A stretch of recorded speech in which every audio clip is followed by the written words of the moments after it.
Mr. President, Dr. Biden, Madam Vice President, Mr. Emhoff, Americans, and the world.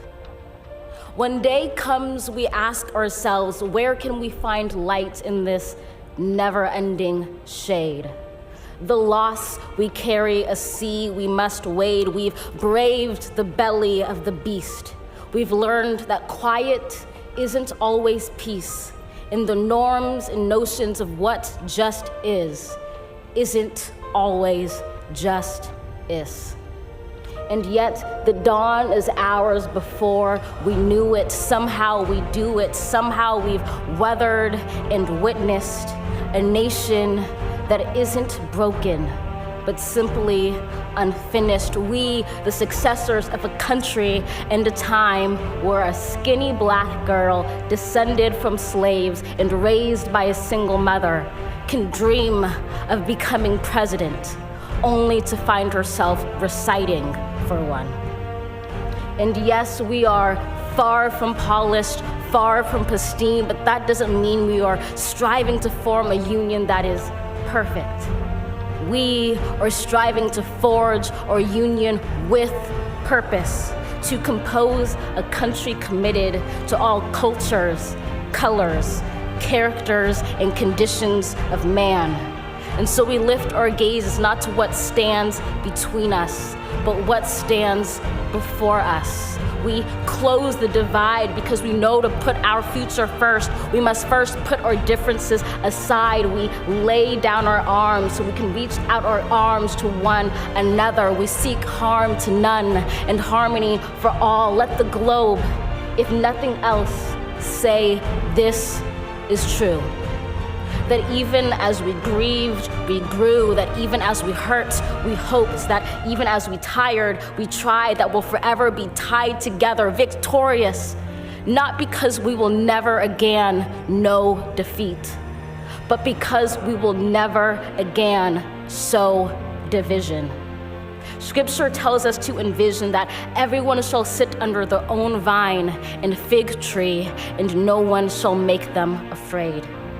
If we're to live up to our own time, then victory won't lie in the blade, but in all the bridges we've made. That is the promised glade, the hill we climb, if only we dare it, because being American is more than a pride we inherit. It's the past we step into and how we repair it. We've seen a force that would shatter our nation rather than share it, would destroy our country if it meant delaying democracy.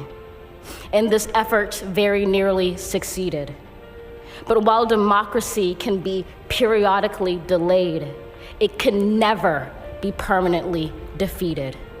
In this truth, in this faith we trust, for while we have our eyes on the future, history has its eyes on us. This is the era of just redemption. We feared it at its inception. We did not feel prepared to be the heirs of such a terrifying hour, but within it we found the power to author a new chapter, to offer hope and laughter to ourselves. So, while once we asked, how could we possibly prevail over catastrophe?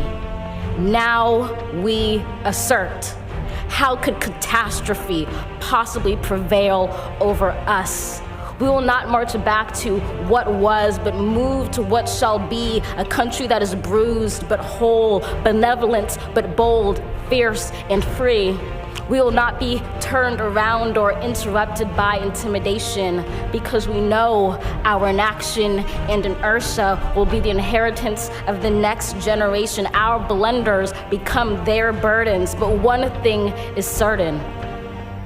If we merge mercy with might and might with right, then love becomes our legacy and change our children's birthright.